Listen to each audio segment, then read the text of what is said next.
Erokamano nyakora mogi kuom ketera mogi TV otieno machielo rwakni machiegni odiechieng' mar 26 dwe mar 8 2024 an gi geno ni odiechiengi odhi kodi makare kendo nyaka ichopo otieno ni bende otieno odhi kodi mamuol. Ma en Ramogi TV, weche manyien mag imore chakore sani. Bed thuolo matudori koda kendo miya pachi ka wachako gi mago ma wamiyo pek e weche manyien mag imore. Out of nyithindo 1,850 mol tin ne 100 emuchopo. To adwa appeal ne jonyuol ni kanyo gisewinjo ni NAT nyo withdraw, then it means ni nyithindo jopuonj te nende nyaka bi sikul. Koro miya kwagi ni mondo giwe nyithindo mondo bi sikul osomo. Jopuonjre odonjo kidam e thoth sikunde mag sirikal e odiechieng' mokwongo mar yepo mar sikunde. Gana ni gibiro timo kama ne gi sign kata oyuno no ko sign akelo misori no ko sign gima ne Jonato neno wan ok wadwa donje mago jo primary wan wawacho wa jo secondary school koro wan wanyono kar tiendwa nikech wan jo secondary school. Jopuonj mag riwruok mar Kuppet chako ng'anyo margi kawuono ka gisingo thiro somo e sikunde nyaka sirikal winj ywakgi. Situations in the counties is quite pathetic because most of the operations have really come to a halt. They've been affected, negatively because we are not able to pay suppliers. Tend counties ywak ne sirikal mamalo remo gi pesa mag tayo dongruok kod tayo chenro mamoko mag county.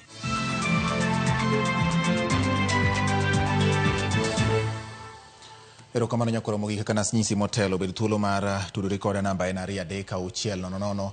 Facebook en Ramogi TV Kenya, YouTube Ramogi TV Kenya, mbui mar X Ramogi TV KE. Bende nyalo luwo wechegi ka ifollow na uone Facebook page mara George Bati Daddy Cool machiegni. Jaloko mari luongo ni Elizabeth Otieno, nyinga en George Bati. Sikunde mag primary oyaw ayanga ipachoka ka riwruok mar NAT bende nyolando ni gichungo ng'anyo margi. Yepo mar sikunde kata kamano bedo kod ng'ikruok kaluwore kod kwan manok mag jopuonjre manochopo e sikunde. Kaka jafwambo marwa Efi Nyakidilero, jonyuol moko ne pod ok ong'eyo ler e wi ng'anyo manyicha nolandi ni dhi timore e pachoka. Odiechieng' mokwongo mar yepo mag skunde primary pachoka moloyo to mago mag sirkal obedo gi digni mar ni jopuonjre manok ema nochopo e skundego ne chakruok mar somo. Ma e chal mar skund primary mar Victoria e kaunti ma Kisumu. Moko kuom jopuonjre chopo gi jonyuolgi kidam. E klesegi jopuonjre obet mokere ka thoth kombe to ni nono. Chal ma kama bende nenore e skunde mamoko e counties ma Kaluo kod Kenya mangima. Kata kamano, jopuonj to notemo mar dhi nyime kod puonjo kendo hiko nyithindo ne chakruok mar tam. Japuonj maduong' e skul mar Victoria Edward Omala owacho ni mana jopuonjre manok ema ochopo gino makidek rocho chenro mag somo e tamni mar 3. Kang'iyo sikundwa a klas monego bed gi nyithindo 85 wayudo ka nyithindo 15 ema report. Taparo ni ok en gima ber ahinya. Koro wakwa jonyuol mondo ka giyie to giyie ne nyithindo bi somo. The term is very short. Kinde mar somo mar tam mar 3 chiek kabisa to jopuonje gin ready mar tiyo nikech ndalo mar flood cha nokawo sa. Kendo kwachako awe nyithindo oko sani taparo ni nyalo thago gi gitieko syllabus. E skund primary Malala mayudore e boma ma Homa Bay, kwan jopuonjre manyochopo ne gin 7 kende. E skund Kogelo Kalanya, mana jopuonjre 77 ema nyochopo, kamano mar Adongo ne nigi kwan jopuonjre maromo 87. Gino ma jopuonj wacho ni ok chiw ranyisi makare. Tend skundego wacho ni jonyuol ne obedo gi nyaw e wi chenro mag skul kaluwore ni ne ging'eyo ni ng'anyo biro dhi nyime. Kata kamano, riwruok mar jopuonj mar NAT noloko paro e wi ng'anyono odhiambo manyoro, ka giwacho ni piny owacho osechopo moko kuom dwachgi. Wajiwo jonyuol ni weche mag jopuonj ok los gi nyithindo. Ka NAT nosechiwo thuolo mondo jopuonj obi e skul, wakwayo ni nyithindo bi e skul mondo puonjgi. Tam mar 3 en tam modich. To ka jopuonj mane nigi chandruok moseyie biro skul, wakwayo ni nyithindo mondo jonyuol mondo gol nyithindo obi e skul oyud somo. Wachore ni thoth jonyuol bende poko yango pogruok e kind riwruok jopuonj mar NAT kod mano mar Kuppet. Gino mamoko kuom jopuonj lero ni ochwalo chochni e yepo makawuono. Jonyuol mang'eny pod ok oyango pogruok e kind NAT gi Kuppet. Tam mar 3 ni en tam machuok. Ochakre kawuono tarik 26 to tarik 25 Oktoba odhi rumo. E kindego, jatend migao mar somo Julius Ogamba opoyo riwruok mar NAT kuom chungo ng'anyo margi kowacho ni ng'anyo ma kamano dino rocho chenro mag somo moloyo to ne jopuonjre ma ikore ne timo penj maduong' mar KCSE kod KCPE. May I once again thank the Kenya National Union of Teachers for the decision to call off the teachers' strike. That decision was timely because it has enabled the reopening of the schools. Seamless operations in our schools are particularly important this term as our children prepare for the different national assessments and examinations due in a few months' time. Efi Nyakidi, Ramogi TV, Nairobi. Riwruok makelo ne ratich jopuonj mar Kuppet ne ochopo singo margi mar chako bago ng'anyo e pacho kama ngima kaka yande nigi singo. En gino manorocho chenro mag somo e skunde mag sekondar mag sirikal mane moko kuom gi chano yawo odiechieng' ma kawuono kaka jafwambo marwa George Aoko lero. Jopuonj mag Kuppet ne obago ng'anyo e gwenge mopogore opogore Thurka. Kata bang' duol mochung' ne ndiko jopuonje tich Teacher Service Commission golo duondgi kanyiso jopuonj mondo mi ochopie sikundegi ma ne ok otimore sikunde mag sekondar mane riko winjre yaw kawuono sikunde ma jopuonj magi thothgi jokanyo mag riwruok mar Kuppet. E kaunti ma Kisumo, jopuonjgo ne jowuok oko kar rombgi kendo bago ng'anyo mamuol e apaya ka gisundo piny owacho mondo mi ochop dwachgi ma gin kaachiel kod ndiko jopuonj kod chwalo omenda mag okumba mag thieth e seche mowinjore. No employment of JSS, no class. No medical cover, medical allowance, no class. No promotion, no class. Parents, keep your children away from the school. We are going to public hospitals where we do not even get the services that we need. A teacher has to wait for 3 months to get spectacles. 3 months. It is annoying, it is discouraging, and teachers are just tired. We are not going back to class. Ng'anyo makamano ne bende obagi e kaunti ma Homa Bay kuma jopuonj manie bwo riwruogno mar Kuppet ne okone dhok ma piny owacho osebedo ka winjo en mana ng'anyo ka gilero ni ok ginyal tiyo gi singo ma ok chopi. Pesa manyocha oseng'ad jopuonj mag loans magichule banks gi SACCOs pok oter kuom dweche 3. Jogi oketo japuonj koro gwonyore mana gi pado, japuonj gwonyo wiye seche te ka jo CRB o blacklist gi. Puonj osebedo higni 20 ka ok sude, to mano gima rach kabisa. Koro wacho ni e CPG ni gigol joburu miluongo ni C5 gi D2 mondo japuonj obed promoted. Ok inyal puonjo nyathi puonjo biro kali to inisebedo kanyo gin mang'eny. Mano gima rach kabisa. To e kaunti ma Mombasa, obila ne jowuok oko kar rombgi mar keyo jopuonjgo mane oriko chokore kar tunge liech manie apaya ma Moi. Obila ne okoni jopuonjgo ne onge oboke moyiedhi mayienegi dhi nyime kod ng'anyo ma kamano. Gima ne Jonato neno wan ok wadwa donje mago jo primary. Wan wawacho wa jo secondary school. Koro wan wanyono kar tiendwa nikech wan jo secondary school, bet wan wapuonjo nyithindo mabet dongo, to tije wabe bet opogore. Sani Jonatgo gin ging'e gimomiyo gidagi, lakini jo Kenya to nengo ng'e ni mriambo to ok tong' watigo, waol gi mriambo.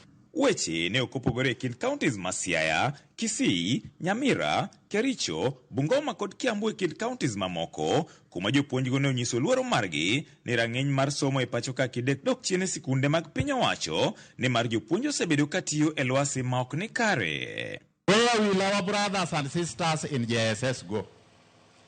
These people were promised permanent and pensionable employment with effect from 1st of August. August has come. The tone and the dance has changed. Nobody is now talking about JSS. Magi ne otimore ka jatend migao mar somo e pacho ka Julius Ogamba to ne omedo kwayo riwruok mar Kuppet mondo mi oyie ombek chung' margi kendo giyaw sikunde ne chenro mag somo. I therefore call upon the Union of Post-Primary Education Teachers, Kuppet, to review their stance and to call off their strike. The government has demonstrated goodwill and readiness to address all the issues raised by them. We therefore see no reason for confrontation with that particular union. George Aoko, Ramogi TV. Jagoro maduong' mar riwruok mar jopuonj mar NAT Collins Oyuo wacho ni riwruogno ne ok oketnegi liet moro amora gi sirikal mar chungo ng'anyo margi. Oyuo wacho ni okang' ma kamano nochopie tok twak kod kuku mar tend riwruok mar NAT. Omedo ni paro ma kama oluwore gi okang' ma piny owacho kod duol mar TSC chopo moko kuom dwachgi moting'o keto e tim okang' mar ariyo mar winjruok mar dok e tich ma ikomenda 2021-2025 kod keto e lemo mamalo kwan jopuonj maromo 51,232. Jomoko wacho ni omiya pesa moro. Adwaro pesa malich ma ng'ama wacho no omiya pesa ni wachna no omiya pesa di. Niwachan misacha marito. Be onge ng'ama obwoga. Samanyo National Executive Council obet.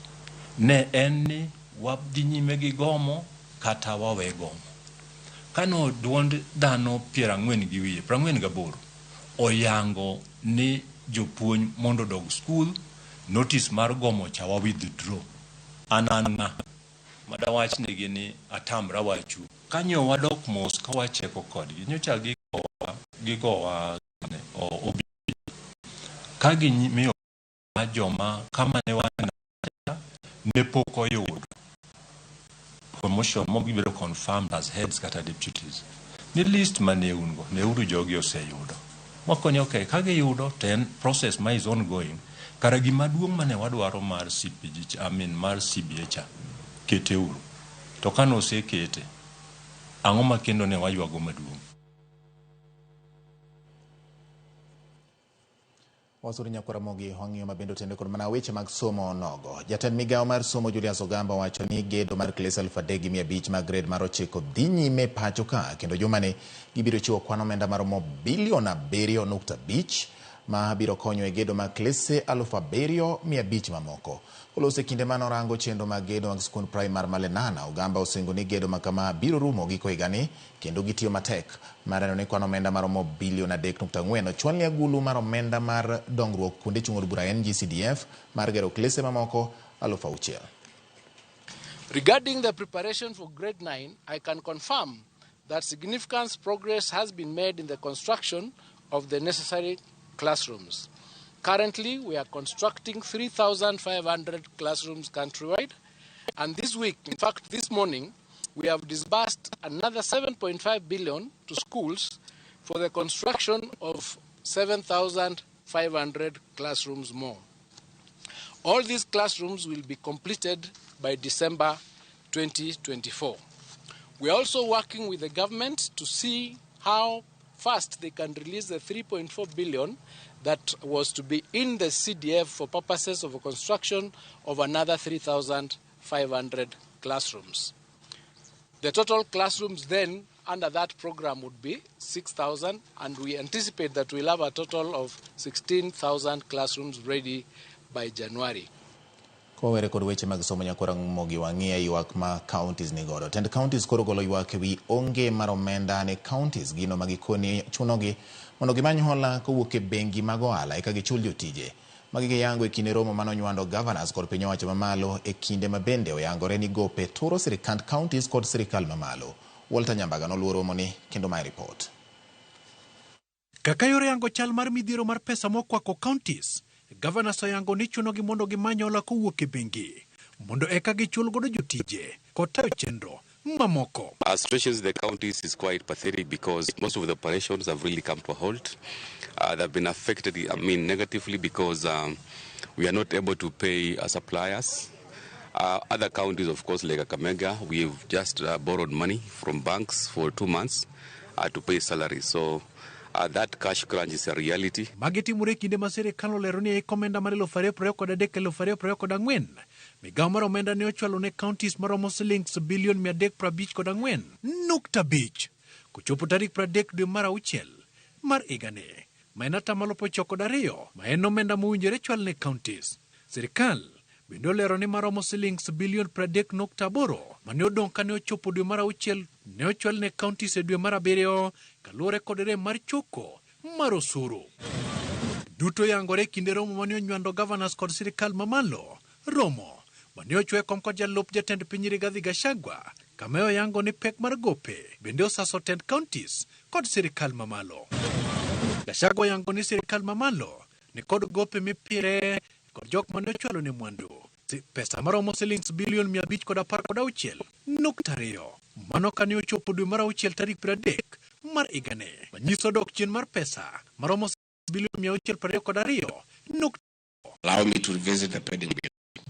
The National Treasury indicates that as of June 30, 2024, outstanding national government pending bill stands at 516.27 billion shillings, a decrease from 622.8 billion shillings as of June 30, 2023. Jakom weche mag omenda riwruok mar Governors Fernandes Barasa okoni counties to ni kod kwan mag gope maromo shillings bilion 152 kendo ma chiwo wich bar matamre gi nono ne 10 counties. Some of the pending bills, they have really been affected, especially because of late disbursement. You know, when there's a late disbursement, definitely we'll have pending bills. Romo no koro dwaro ni mondo senators obed kod romo mar bilo wach manyo winjruok mag pesa madhi ne counties tok winjruok rem betie. Ka governors dwaro ni mondo chwalnegi billions 450 to sirikal mamalo onyonore billion 380. Of course, most of the cross-cutting matters on the bills, the Senate and the National Assembly has actually promised to fast-track. Piny owacho mar counties koro sundo piny owacho mamalo mondo chwalne omenda mane ni dongruok ma counties ok oninde buya kata matin. Magi timore kinde ma ywaruok mapek e yor chwalo omenda kowuok e agulu mar omenda pacho kendi osebedo guonyo ka piny owacho mar counties ywak ni choko mar osuru kosechopo kare kaka ne ochan. Ma oweyo kata mana chudo mag jotije counties osebedo guonyo. Wata Nyambaga, Ramogi TV. Karen, Nairobi. Oganda e kaunti ma Migori okwayo jatend piny William Ruto mondo okonygi tieko gedo mag chenro mag dongruok mag piny owacho ma osebedo kochung' e kaunti ma Migori. Giloso kotenore gi ikruok masani koro oketi e kaunti no ne limbe mar jatend piny William Ruto ma winjo bed ni chopo Migori tarik 28 mar dweni. Jatend piny Kenya William Ruto timo limbe mare e kaunti ma Migori chieng' tarik 28 mar dweni. Mae en limbe mare mar ariyo e kaunti ma Migori nyaka ne yiere kaka jatend piny Kenya. E kinde limbe mare e kaunti ma Migori, Ruto dhi limo chenro mag dongruok mopogore opogore e gwenge mag Sunai, Kuria East, Nyatike kod mamoko. E sub kaunti no ma Nyatike, jatend piny Kenya igeno dhi limo kar purno mar lowo kuj irrigation scheme ma bende osebedo kod midhiero ma oting'o ywak ma chiwo lope gi ne piny owacho mondo gere kar purne mabende nyaka sani koro pok ochul jopur mag chele ma okwamo kod chele nikech onge mar chiro malong'o kaachiel kod mamoko. Wandi chumbo nyosebiro mosediyo jopur ka gi kacha ka ging'eyo ni jogi nigi tabu kendo koro gidiyo gi pesa mathin siling 40 kuom kilo. Kar purni mar lowo kuj irrigation scheme ma jatend piny Kenya dhi limo gedo mare ne ochakre higa mar 2012 kane oketni omenda maromo bilion 4. Kata kamano nyaka sani gedo mar kar purni koro pok orumo. Kuom ekas maromo 19 mana maromo 4,500 kende ema pur dhi e nyime e kar purni malo kuja. Jopur kaachiel kod josiasa mowuok e kaunti ma Migori dwaro mondo ko jatend piny Kenya oket omenda moromo mar tieko gedo mar kar purni. Jatend piny Kenya e kinde limbe mare e kaunti ma Migori bende dhi yawo apaya mawuok Ngege nyaka Oyuma. Apayano ma gedo mare ne ochakore e higa mar 2011. Kata kamano gedo mar osebedo ka koro digni. Bang' kwamo kuom kinde malach, gedo mar apayani maromo kilomita 21 ne ochakore kendo dwe achiel ma okalo bang' ka joriemb boda e sub-kaunti no ma Sunais ne obago ng'anyo ka ywago rach mar apayani. Wadwaro ni barabara no kobedo launch kiny to pesa barabara no okel mondo mi otieke. Barabara mang'eny osekwamo kwa chaka gi mayaw gwedhi kadhi ka Krao nobedo launch ma pesa miye kaso dhi olose kilometers moko kaso moko dong'. Chenro mar pi ma igero kod piny owacho mamalo e gweng'o ma Kegonga e kar chung'o brano ma Kuria East ma igero kod omenda maromo milion 600 bende jatend piny Kenya William Ruto igeno ne dhi e kinde limbe mare.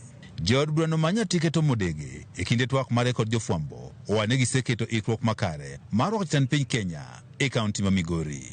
Achiel kuom jok mochung'ne security Nyatike no share koda barua ma ng'ato ndiko ma wacho ni odego ndiko ni ok bibiro e function mar president e Nyatike.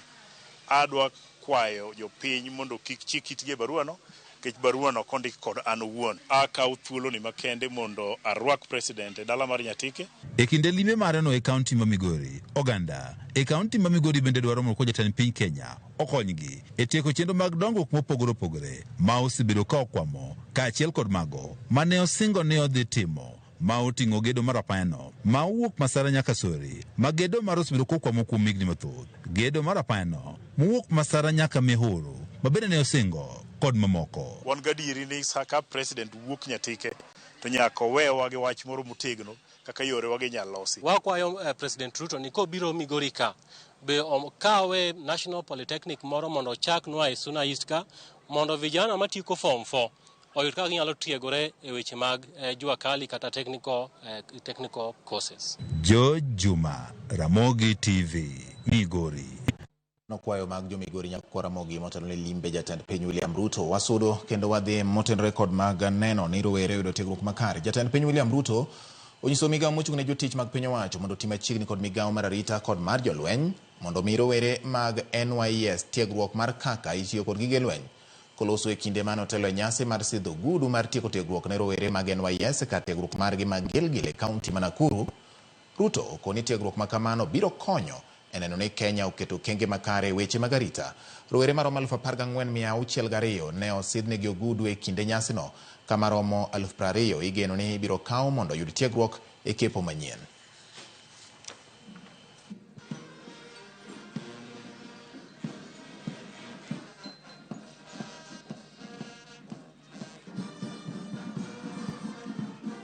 The Minister responsible for National Youth Service, who is here with me, should, in consultation with the Ministry of Defense and Ministry of Interior, further the initiative to make sure that the paramilitary training that these young men and women go through will include a basic course in firearms to make sure that they stand ready to protect the country when the need arises. We are embarking on a new chapter with the NYS Reengineering Program, which was your brainchild.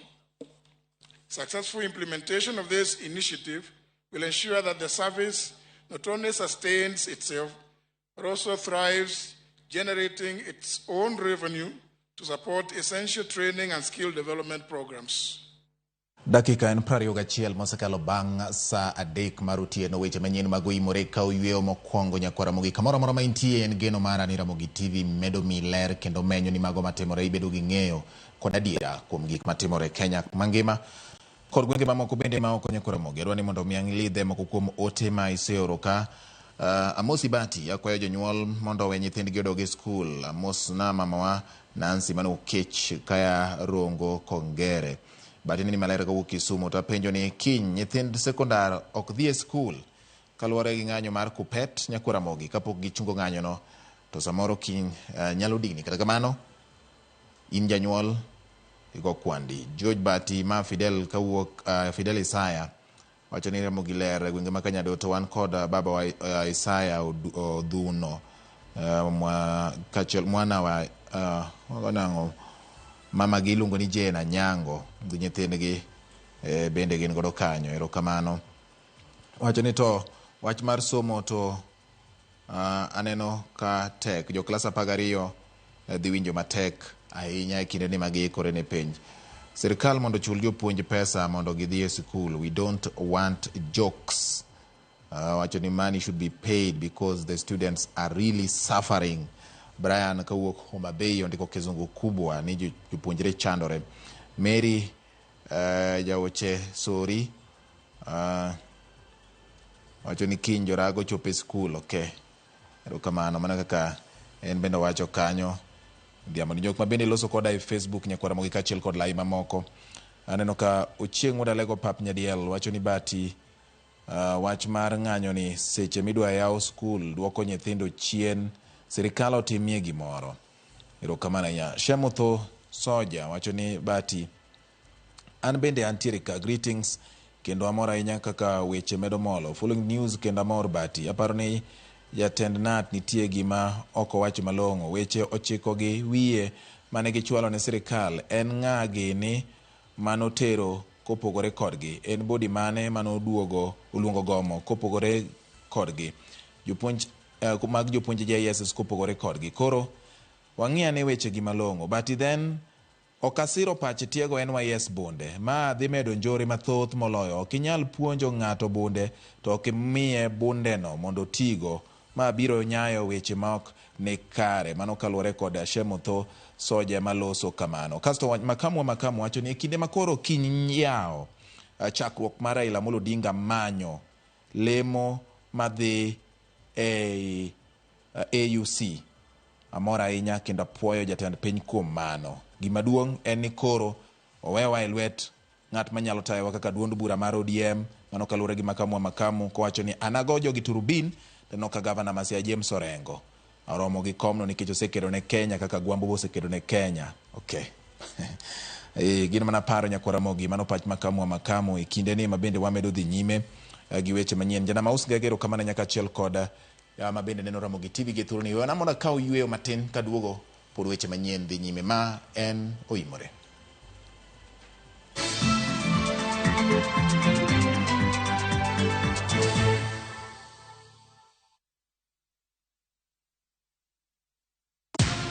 Shabiki, jiomoshe na Shabiki Aviator leo and win up to 500,000 Kenya shillings in cash prizes. Alafu usiki kucheza Aviator mazeni as easy as 1, 2, 3. Log into shabiki.com na udeposit pesa yako, sawa? Then click on Casino tab. Select Convert Chips, alafu select option ya Buy Chips. Weka amount unataka kutransfer. For example, 50 bob. Kisha, click on Buy Chips ili kuconfirm. Sasa uko sorted. Click on Casino na uanze kucheza Aviator game. Kaza ndege yako to the highest multiplier, then ingiza wins zako na bado ubebe over 500,000 Kenya shillings in cash prizes. Jiomoshe na Shabiki Aviator. Not for persons under the age of 18. Authorized and regulated by BCLB license number 428.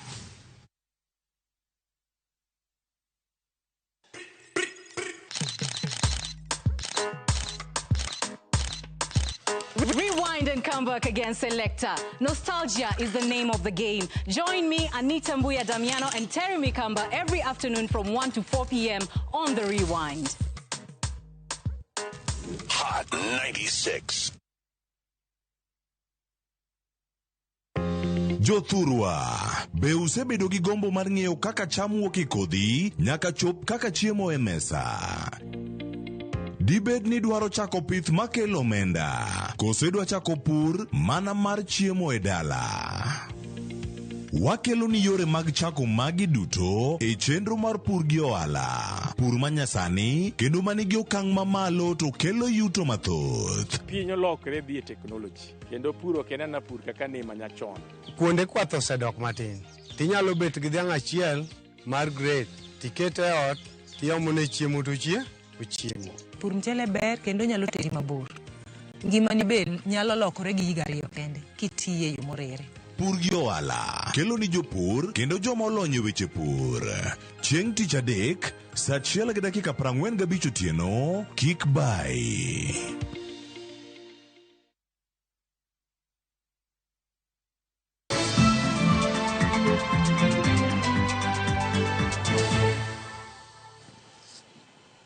Erokamano nyakura mogo medo dhi nyime gi weche manyien kama neno ka dakika en 27 bang' saa 3 mar otieno. Jotend pinje bura mag Afrika igeno e pacho ka kiny e nyasi mar yanga kampen mar Raila Odinga ne dhiraro lemo mar bedo jakom mar riwruok pinje Afrika AUC.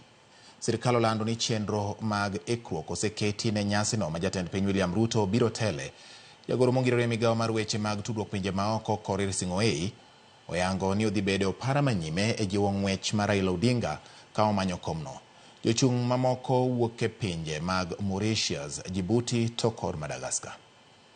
In Mr. Odinga, Kenya has a candidate who is an accomplished political player, a candidate who is a statesman, and a candidate whose credentials in that platform in terms of his Pan-Africanist orientation and his understanding of Africa is probably second to none compared to his peers.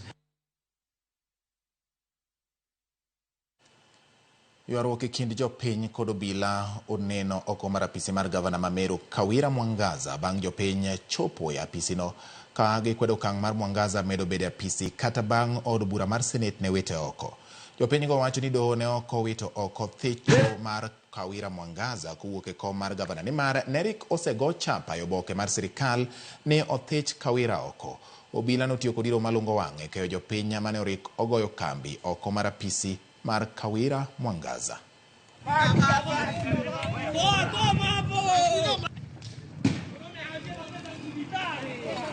Former Governor Kawira Mwangaza ana mamlaka kwa hiyo ofisi. Tunasema ya kwamba kesho asijugutu kuingia kwa ofisi, kwa maana sisi kama vijana wa Meru County tutakuwa hapo. Na niambie Kithure Kindiki ambaye amesimamia usimamizi hapa Kenya yetu ya kwamba security ya Kawira Mwangaza inapaswa kuwa withdrawn, kwa maana yeye sio governor wa Meru County kwa sasa hivi. Pia gari ya governor wa Meru County sio ya Kawira Mwangaza. Tunasema Kawira must go.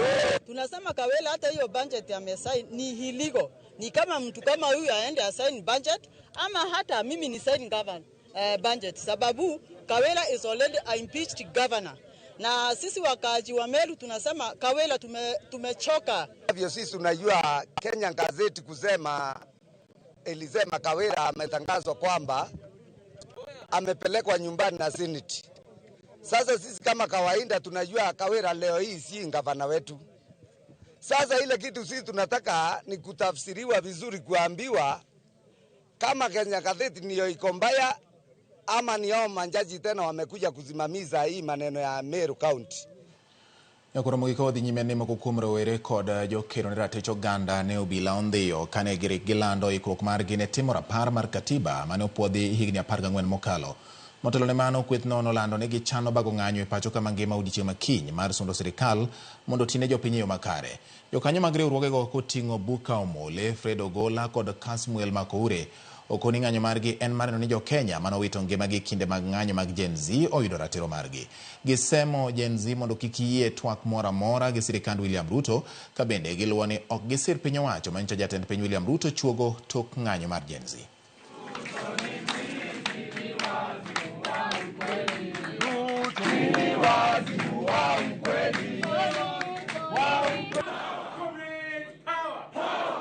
Tomorrow, August 27, Katiba Day, will not just be a day of commemoration. It will be a day of mass action. We are announcing a general strike, a protest against the tyranny of William Ruto, and a demand for his immediate resignation. We will not rest until justice is done. We cannot continue living in an active crime scene and do nothing about it. We cannot continue with the wake of corruption, with the wake of abductions, with the wake of police killings, with the wake of everything wrong that is going on in this government. We are inviting you tomorrow, as the Katiba turns 14, at 14:00 hours. We are asking you to take a short break and ask yourself whether this constitution that gives us and grants us these rights has been respected. Kambi mar taksi matiyo kokalo e yor mbui Bolt koro medo sach derepe mag taksi go gatamala par kaka yor miyo gi fuongruok kaluwore kod pek mar ngima ma osebedo kaidho. Bolt malog tich margi nitie piny mar Estonia. Okoni ma koro biro kendo dhi medo nengo ma jowuoth osebedo katiyogo kata ka gichulo ka gitiyo gi taksi go.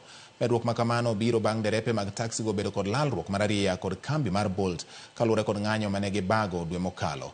Kaluwore kod jatend Bolt pacho ka Linda Ndung'u, medruok e nengo wuoth ne ji matiyo kod taksi mag Bolt en mar neno ni derepe ok okalo e chidh nade. Bolt obedo kambi mokwongo mag taksi matiyo kod mbui ma oyiego badgi piny kendo yie mar medo derepe gi osara.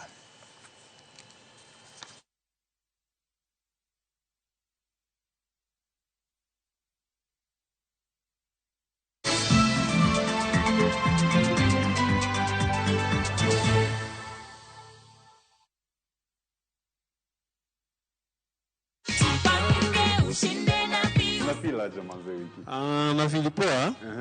Nashukuru sana and I'm very sure I'll be back soon. You will be back. Kwa ile ingine. Umeamua grand draw ndio. Ile kubwa sasa. Yeah. Hii game ni really, mimi ni mtu mgumu sana kuamini kitu, lakini it's for the first time nimeamini.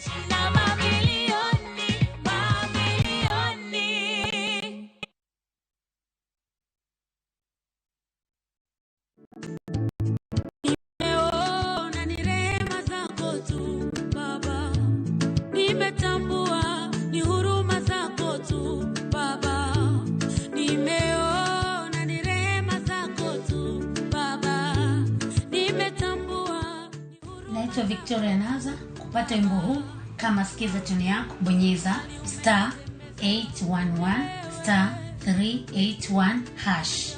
Kumbuka, sikiza na Citizen nyumbani kwa wasanii wote.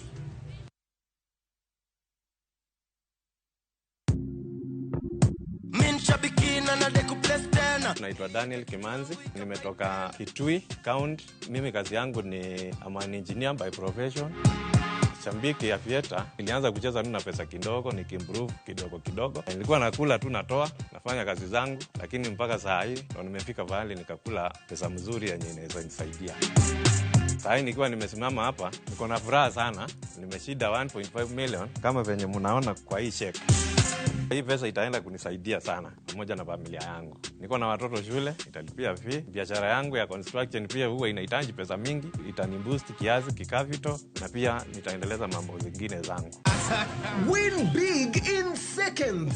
Avieta ya Shabiki.com inakupa the biggest multiplier in Kenya. Shinda up to 50,000 times your stake. Yani ukiweka stake ya 100 bob, ndege ipeperuke, unashinda 5 million within seconds. Changamkia Avieta on Shabiki.com. Not for persons under the age of 18. Authorized and regulated by BCLB license number 428.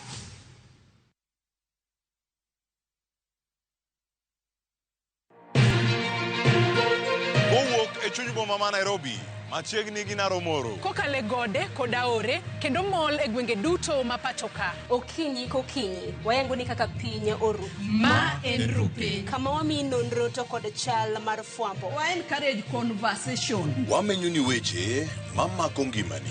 Job restructuring kata state restructuring ok promise ni ke witu tich ka tede yudo tich ka. Kendo in gi duola embaka oromo gatudre gi reporter mar en Homa Bay, Mombasa, Migori, Kisii. Wabedo gi twak kachiel koda ka jolony weche mopogore opogore. No wamiyo parliament a lot of authority. To authority no gitiyogo mana mondo konygi. Tudri gi Joyce Oduor, Sharon Ong'ao kod Cleophas Oluoch e chenro mar Rupiny kod Mbaka Oromo. Wuok tich nyaka tich abich, chakre sa 12 okinyi nyaka sa 5 onyango e Ramogi TV.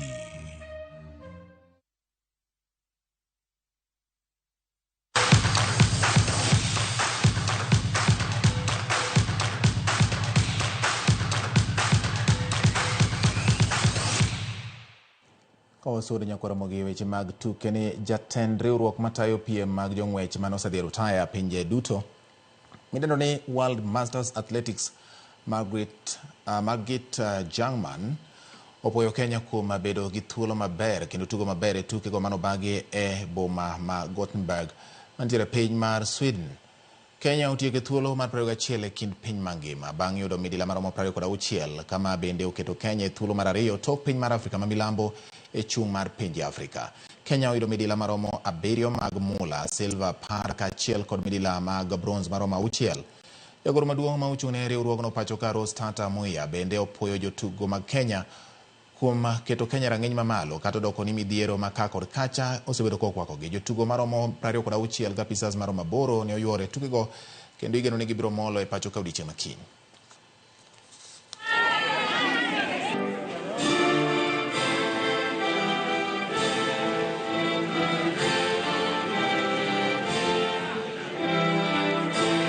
Mchezo imepamba sana, si vile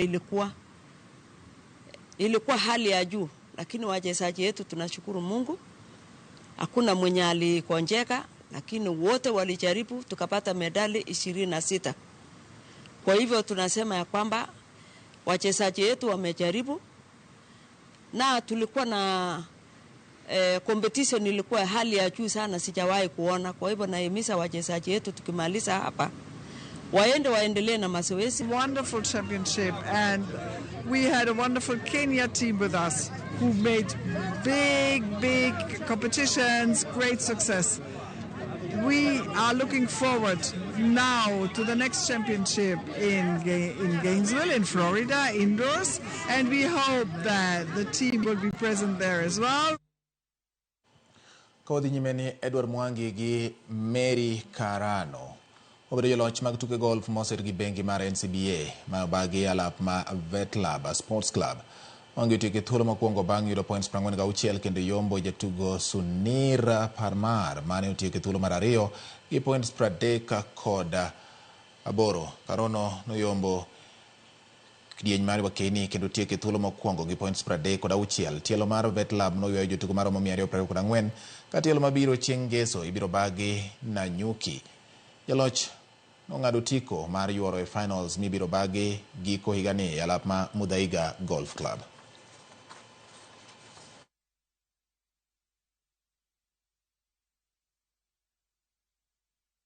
Today competition, we had so many ladies who are playing alongside the men, and I happened to be the ready winner. In fact, I was defending because even last year I was the ready winner. And I'm so happy even to be the ready winner this year, where I'll be representing my club at Muthaiga in November, God willing. Zitwa was the winner for the Vetlab edition of the NCBA Golf Series earlier in the day. I must say I enjoyed the whole experience. I had a flight of 4 fellow golfers. The course is playing very well. The greens are very fairly fast, but once you get you are outgoing with the first and the second one, it became easy to roll on.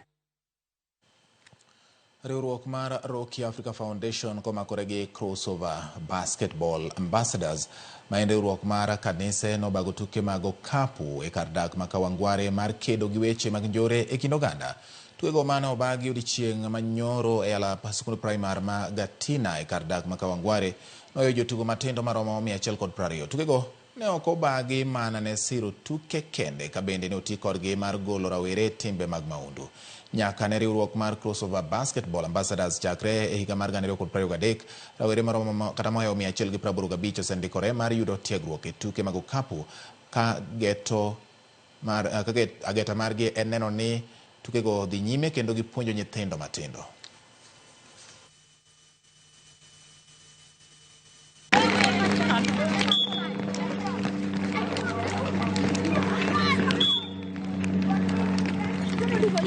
You know, most ladies out there have gone out morally, they are not okay.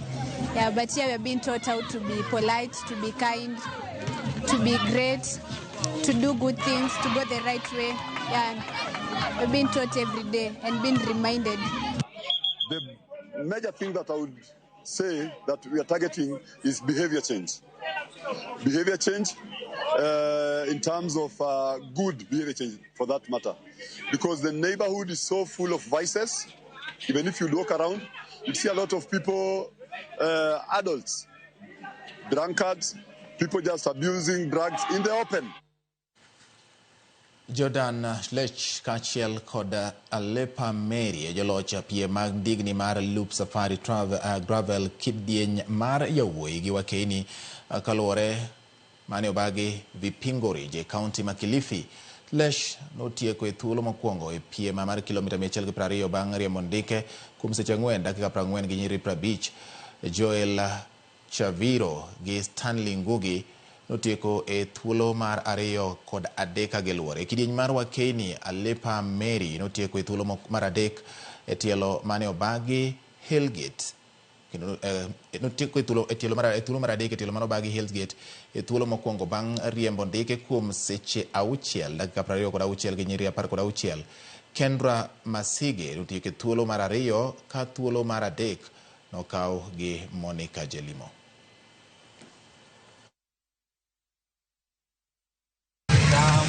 Trying to raise the sport and trying to push myself and try to put a lot of challenge to the race. So basically the race has been really so cool, a bit hot, but that's racing, and it has been really enjoyable. The course that the trains are have been. Starting this series has been a game changer, I think, for cycling in Kenya. We've elevated the sport. We've elevated the concept of what a professional event looks like. And this is just the beginning, so it's really exciting. I think the ultimate goal really is to get thousands of Kenyans on their bike out experiencing the wondrous nature, but not from the back of a car, but on 2 wheels, getting that adventure, getting that excitement, getting that fitness.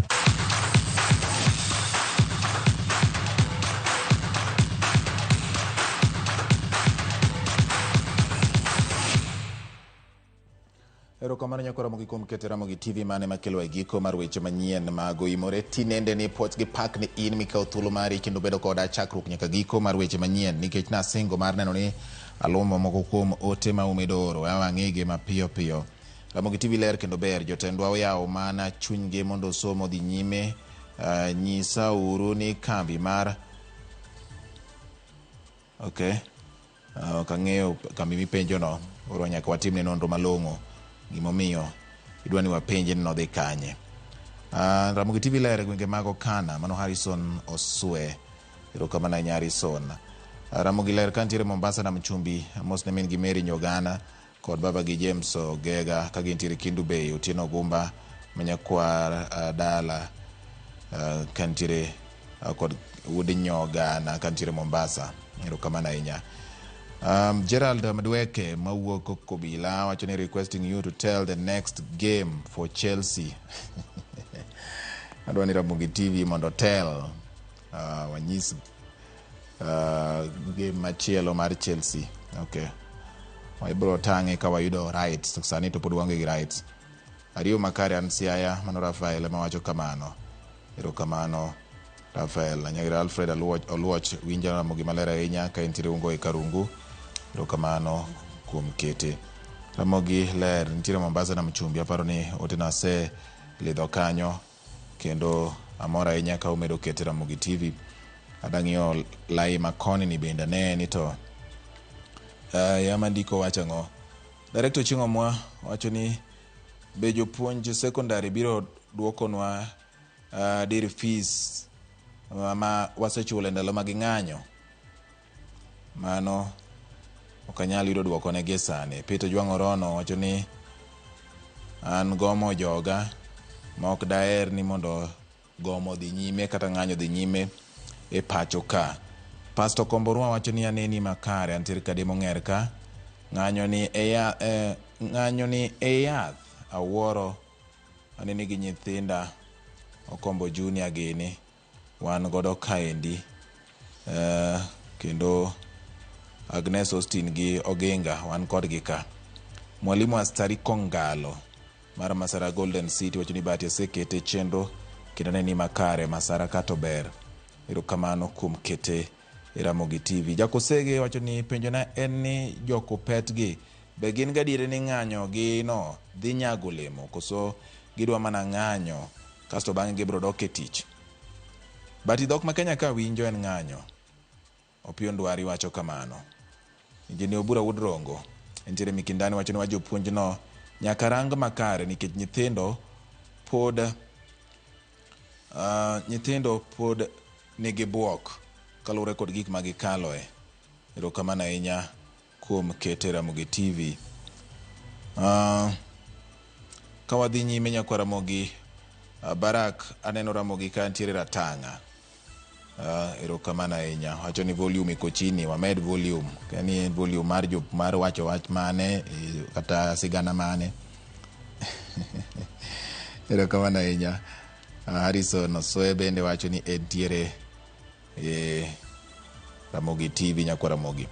Aparo ni mane wanyalo timo kawuono bende watimo. Wakedo kod gindi ma wakelo ni geyo machiel kachiel biro ni mos kokalo mana kai Ramogi TV.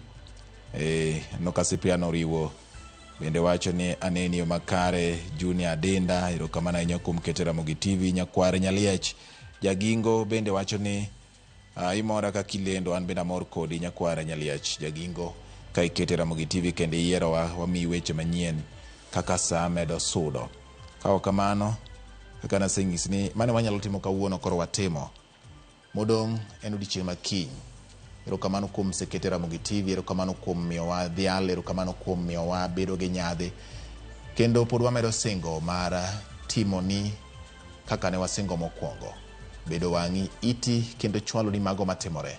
Kaka gitimore, kuonde magitimore gi jomatimogi e sama gitimore. Kao kamano poch gi pak. Kowuok e odo mar kaweche manyien kama oting'o reporters magwa mano cherore pap mokelo weche gi nyakwa Ramogi poch gi pak ne gin. Jachung weche marwa Ken Muga, jatendwa Jay Bonyo kaachiel kod yawa duto ma osiro weche manyien. Kowuok bende kiru mar ariyo mar weche manyien nyakwa Ramogi ka director mar Lindsay Simani yawa bende obedo kanyo Nyakwaramogi ka gin kod Liz Ndwati, Liz Aweno, wan kod Kev Nyakwaramogi kachiel kod ya duto te ma obedo odhiambo ma kawuono. Amora ahinya. Jago picha mara Lewis bende osebedo karka, jaloko mara osebedo Elizabeth Otieno nyao Gwonja Nyago to Sembo. Kao kamano nyinga en George Bati, Daddy Cool wuod Tsunami, oriti masani.